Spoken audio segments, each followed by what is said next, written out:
Ladies and gentlemen, and horror fans who deserve better, we need to talk. I just watched Fear Street, Prom Queen, and I'm filing a restraining order against this movie for assaulting my brain. Today we're diving into the cinematic garbage fire that is Fear Street, Prom Queen, a film so bad it made me nostalgic for Birdemic. Yeah, I said it. The plot, if you can call it that, follows a bunch of high schoolers getting picked off one by one before prom, which is basically the plot of every slasher movie ever, but this has less effort and more lip gloss. There are also lots of girls screaming, with the acting range of cold Pop Tarts. Someone's killing off the prom queen nominees, and no one knows who it is. Spoiler alert, it's probably the director trying to end the movie early. By the 30-minute mark, I started rooting for the killer. At least he had a goal. And let's talk about our lead character, Rachel. She's smart, sweet, and somehow the only person in the entire movie with a functioning brain cell. Too bad nearly every other character is brain dead. For example, there are random characters with names like Trisha, Margot, and Boy Number 3 arguing about prom decorations while a classmate is literally missing. I swear, half the dialogue was written by a magic 8-ball and the other half by a sleep-deprived intern with a TikTok addiction. Now the horror, the fear, the suspense is nowhere to be found. I mean, I've seen scarier things in the IKEA returns line, and that includes a possessed futon. There are also jump scares so bad, they're legally considered naps. There was one chase scene where the killer tripped over a mop bucket.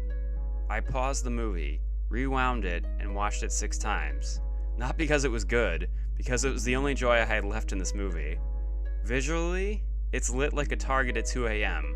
The color grading was done by someone who must hate color. And the soundtrack? Imagine a Spotify playlist called Y2K Teen Angst, but make it unlicensed. Okay, here's the deal. Fear Street Prom Queen isn't just bad, it's like someone lost a bet, wrote a script on a napkin at a gas station, and said, yeah, let's shoot this.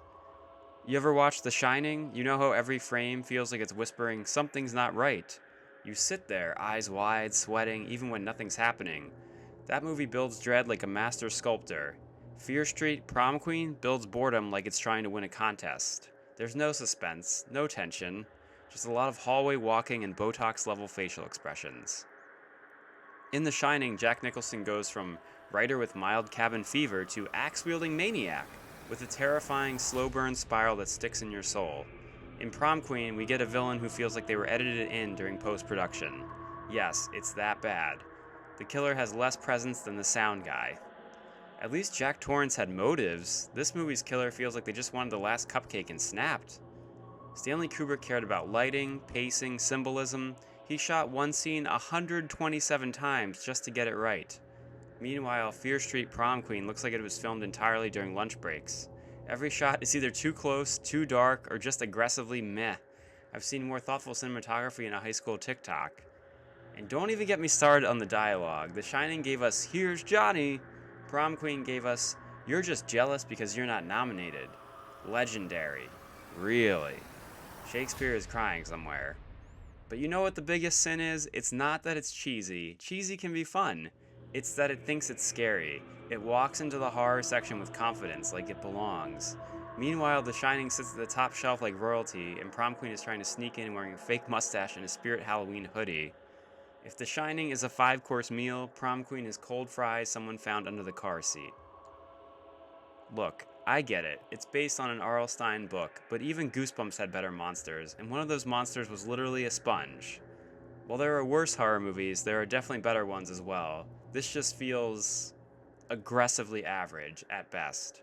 I mean, this movie had plot holes big enough to rent as Airbnbs, characters with the emotional depths of paper towels, a climax so flat I legitimately thought my TV broke. So would I recommend it? Absolutely. But only if you're doing a drinking game where you take a shot every time someone says prom or forgets they're supposed to be acting. My real overall rating is a 6 out of 10. Not absolutely terrible, but not very good either. So in closing, hit like, drop a comment if you've survived worse horror movies, and subscribe for more film reviews, breakdowns, and emotional support therapy after watching bad cinema. Now if you'll excuse me, I have to banish this movie back to the 7th circle of Netflix hell.